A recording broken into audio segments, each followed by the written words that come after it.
بسم اللہ الرحمن الرحیم۔ آج میں ایک ایسے عامل کا تعارف کروا رہا ہوں جو اپنے آپ کو دیندار کہتا ہے، اپنے آپ کو دین کا ٹھیکیدار کہتا ہے اور اپنے آپ کو پاکستان کے ایک بہت بڑے ادارے کا فاضل عالم کہتا ہے کہ میں بہت بڑا عالم ہوں، فاضل ہوں۔ وہ یہاں سے سعودی عرب چلے گئے، ریاض جو دارالخلافہ ہے سعودی عربیہ کا، تو وہاں پر انہوں نے ایک ہندوستانی کو لوٹا، اور وہ ہندوستانی جس کا تعلق حیدرآباد سے تھا، ہندوستان کے شہر حیدرآباد سے اس کا تعلق ہے، وہ انتہائی سادہ انسان تھا۔ وہ اس کے پاس کسی دوست نے کہا جی یہ پاکستان کے بہت بڑے عالم ہیں، عامل ہیں، ایک بہت بڑے ادارے کے فاضل ہیں کراچی کے، تو یہاں پر ریاض کے اندر کام کرتے ہیں تو روحانیت کو بھی جانتے ہیں۔ تو وہ بیچارہ حالات سے تنگ ہوا جادو جنات کی وجہ سے بہت پریشان تھا، تو وہ اللہ کا نیک بندہ اس عالم کے پاس چلا گیا۔ اس نے جا کر ان کو کہا جی میرا آپ علاج کریں، کیونکہ میری طبیعت ٹھیک نہیں رہتی تو میں بہت پریشان ہوں۔ تو اس عامل نے کہا کہ میرے پاس موکلات ہیں، آپ فکر نہ کریں، چونکہ ہم وہ لوگ ہیں جن کے عقائد بہت ضعیف ہیں، اللہ پہ ہمارا یقین نہیں ہے، جنات پہ یقین ہے، موکلات پہ یقین ہے، ان شیاطین پہ زیادہ یقین ہے ہمارا، چاہے موکل وہ شیطانی ہوں یا نوری ہوں، ہمیں اس سے غرض نہیں ہوتا ہی، ہم تو بس کہتے ہیں کہ ادھر سے ہم چابی لگے اور گاڑی دوڑ پڑے تو جادو کی چھڑی یوں گھمائیں تو ہمارے کام ٹھیک ہو جائیں، حالانکہ ایسا نہیں ہوتا۔ ہر کام اللہ تبارک و تعالیٰ نے ایک وقت رکھا ہے، اسی پہ اس نے ہونا ہوتا ہے، اور مشکل بھی اللہ کی طرف سے آتی ہے، پریشانی بھی اللہ کی طرف سے، آسانی بھی اللہ کی طرف سے، بعض دفعہ اللہ کی طرف سے امتحان ہوتا ہے، بعض دفعہ اللہ کا عذاب ہوتا ہے انسان پر، تو دونوں شکلوں میں اللہ تبارک و تعالیٰ ہمیں محفوظ فرمائے۔ امتحان کے بھی ہم قابل نہیں ہیں اور اللہ تبارک و تعالیٰ کے عذاب کا تو کوئی بھی قابل نہیں ہے۔ خیر، اس نے کہا جی میرے پاس بہت سارے موکلات ہیں، آپ فکر نہ کریں، ٹھیک ہو جائیں گے۔ تو وہ جو انڈین مسلمان تھا حیدرآباد کا، جس سے تعلق تھا، حیدرآباد سے جس کا تعلق تھا، وہ بہت خوش ہوا۔ اس نے کہا یہ تو بہت اچھی بات ہے، ماشاءاللہ نیک ہیں، بہت اچھا جبہ کبہ اور ظاہری شکل و صورت بہت اچھی ہے، تو یہ میرا کام کریں گے۔ تو اس عامل کے ظاہری حلیے پر اعتماد کرتے ہوئے اس نے کہا ٹھیک ہے، جیسے آپ فرمائیں میں حاضر ہوں۔ کچھ دن تک تو وہ عامل اس پر دم درود کرتا رہا، شف کرتا رہا، تعویذ دیتا رہا، پانی دم کر کے دیتا رہا، وہ پیتا رہا، لیکن اس کا کوئی فائدہ نہ ہوا۔ پھر اس نے پتہ نہیں جھوٹ موٹ کی کس طرح کر کے موکلات کی حاضری کی، اپنے اندر موکلات کو لے آیا، خود ہی بک بک کرنی شروع کر دی، فراڈ کرنا شروع کر دی، جس طرح یہاں پر آج کل ہمارے ہاں ہوتا ہے کہ جی فلاں پر حاضری ہو جاتی ہے، فلاں پر بزرگ آ جاتے ہیں، فلاں پر موکلات حاضر ہوتے ہیں، فلاں پر جنات حاضر ہوتے ہیں۔ اس طرح کا اس نے ڈرامہ کیا۔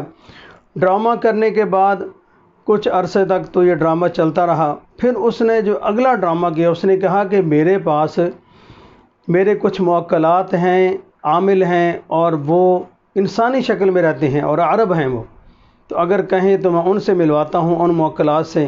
اور پھر حیرت کی بات یہ ہے وہ انڈین کتنا سادہ تھا کہ وہ کسی عرب کے گھر میں لے گیا، وہاں عمدہ گاڑیاں تھیں، بڑا گھر تھا انہوں نے بنایا ہوا، موکلات انسانی شکل میں تھے، کپڑے بھی پہنتے تھے اور کھانا پینا بھی انسانوں والا تھا۔ اس نے کہا جی یہ موکلات ہیں اور انسانی روپ میں رہتے ہیں، اگر آپ ان سے بات بھی کرنا چاہیں تو بات بھی کر سکتے ہیں۔ وہ اتنا سادہ کہ اس نے ان سے پوچھا جی میرے اوپر کیا ہے، انہوں نے کہا جادو ہے، اور کیا ہے، جنات ہے، بندش ہے، کاروباری جو ایک رٹی رٹائی طوطے کی طرح باتیں فی زمانہ چلتی ہیں، انہوں نے اس کو بتا دیں، اور وہ بڑا خوش ہوا کہ یہ تو عرب ہیں، بولتے بھی ہیں، اور اوپر سے یہ کہہ دیا یہ جو حافظ صاحب ہیں، مولانا صاحب ہیں، میں نام نہیں لیتا ان کا، تو آپ یہ جیسے کہتے ہیں ویسے آپ کریں تو آپ کے مسائل حل ہو جائیں گے۔ اس کو تو اور یقین آ گیا۔ خیر، وہ حافظ صاحب وہاں سے عرب موکلات سے اٹھے، حالانکہ جنات کو نہ گاڑیوں کی ضرورت ہے، نہ جنات کو مکانوں کی ضرورت ہے، نہ جنات کو کپڑوں کی ضرورت ہے، نہ جنات کو وہ خوراک جو ہم انسان کھاتے ہیں، کسی چیز کی ضرورت نہیں ہے۔ اللہ تبارک و تعالیٰ نے جنات کی اور خوراک رکھی ہے، اور وہ تو پلک جھپکتے ہی کئی سینکڑوں میلوں کا سفر طے کر جاتے ہیں، کیونکہ اللہ تبارک و تعالیٰ نے ان کو یہ طاقت دے رکھی ہے، ان کو گاڑیوں کی ضرورت نہیں ہے۔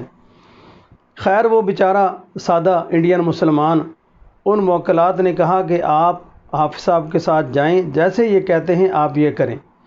تو حافظ صاحب نے واپس آ کر سب سے پہلا جو وار کیا ان پر، انہوں نے کہا کہ آپ 25,000 ریال کے سکے دے دیں مجھے، اور وہ ناقابل واپسی ہو گئے۔ 25,000 ریال کے سکے دیں اور وہ ناقابل واپسی ہوں گے، اور وہ سکے ہم کیا کریں گے؟ اس نے کہا جی میں عمل کروں گا اور آپ کے اوپر سے جو جادو جنات ہے وہ ختم ہو جائے گا۔ خیر وہ انڈین تھوڑا سا پریشان تو ضرور ہوا، 25,000 ایک اماؤنٹ ہوتی ہے، اس وقت پاکستانی روپیز میں 25 روپے کا ایک ریال تھا، اور 25,000 کی ڈیمانڈ کر دی اس نے۔ خیر اس نے کہا کہ یہ کیسے ہوگا، میں کس طرح دوں گا؟ اس نے کہا آپ فکر نہ کریں، ہم ایک معاہدہ کر لیتے ہیں۔ اس نے پھر ایک معاہدہ لکھا، اس پر مہر نبوت اس ظالم نے بنائی ہوئی تھی۔ اس نے اس کے اوپر مہر نبوت بنا کر، جو آپ علیہ الصلوۃ والسلام کی مہر تھی ویسے مہر بنا کر اس کے اوپر مہر لگائی، اور اس معاہدے پہ سائن کیے کہ دیکھو میں تمہارا علاج کر رہا ہوں، یہ موکلات ہیں، یہ جنات ہیں، انہوں نے بھی تصدیق کی ہے، تو آپ فکر نہ کریں۔ اس طرح کرتے کرتے اس ظالم نے کم از کم 25,000 ریال تو پہلے لیا، اور مختلف ہیلے بہانے کر کے اس نے 1.25 لاکھ ریال اس انڈین مسلمان سے لے لیا۔ جب انڈین مسلمان سے 1.25 لاکھ ریال اس نے لے لیا، اس کے بعد اس شریف آدمی کا ایک اور بھائی تھا جو حیدرآباد سے آیا تھا سعودی عربیہ کے اندر، تو اس نے ان سے ملوایا۔ اس نے کہا جی مجھے بھی ملنا ہے اس عامل سے۔ اس نام نہاد عامل نے اس سے کم از کم 37,000 ریال قرض حسنہ کے طور پر اس سے بھی لے لیا۔ تو اس طرح اس انداز سے آج کل کے عامل لوٹ رہے ہیں، اور یہ حقوق العباد ہے کہ جس کی تو ترغیب ہونی چاہیے، نہ کہ حقوق العباد غصب ہونے چاہیے لوگوں کے۔ تو یہ بہت بڑا ظلم کرتے ہیں اس طرح عاملین۔ یہ واقعہ سنانے کا مقصد ہے یہ ہے کہ جتنا بڑے سے بڑا عامل نیک کیوں نہ ہو، اس کی جبہ، اس کا قبہ، اس کی دستار اور اس کی ظاہری شکل و صورت، اس پہ نہ جائیں آپ، اس کے کردار پہ جائیں۔ اس کے معاملات اس کے ساتھ کر رہے ہوں تو بہت سوچ سمجھ کے کیجیے گا، پھر بعد میں شکوہ نہیں کر سکتے آپ، نہ اس عامل کا گریبان پکڑ سکتے ہیں۔ اس بندے نے مجھے بتایا، وہ حیدرآباد والے سادہ انسان نے، اس نے کہا جی ہم اتنے سادگی سے لٹے ہیں کہ ہم شرم کے مارے کسی کو بتا بھی نہیں سکتے تھے کہ یہ مولانا صاحب نے، یہ حافظ صاحب نے، یہ عامل جو ہے پاکستانی نے ہمیں اس انداز سے لوٹا ہے کہ لوگ ہمیں کیا کہیں گے۔ اس دور میں آپ اتنے سادے تھے کہ کم از کم 2.25 لاکھ روپیہ آپ نے اس کو لٹوا دیا اور دے دیا۔ اس لیے میرے بھائیوں، جتنے بھی ناظرین ہیں اس پروگرام کو سنیں گے ربانیہ ٹی وی کے ذریعے، تو خدا را ایسے عاملین سے بچیں جو لوگ انسانوں کو دھوکہ دیتے ہیں۔ اس لیے میں نے یہ واقعہ کوڈ کیا ہے تاکہ ہم زیادہ سے زیادہ لوگوں تک یہ بات پہنچائیں اور لوگوں سے بچیں۔ جزاک اللہ خیرہ۔ سب ناظرین کو السلام علیکم ورحمۃ اللہ وبرکاتہ۔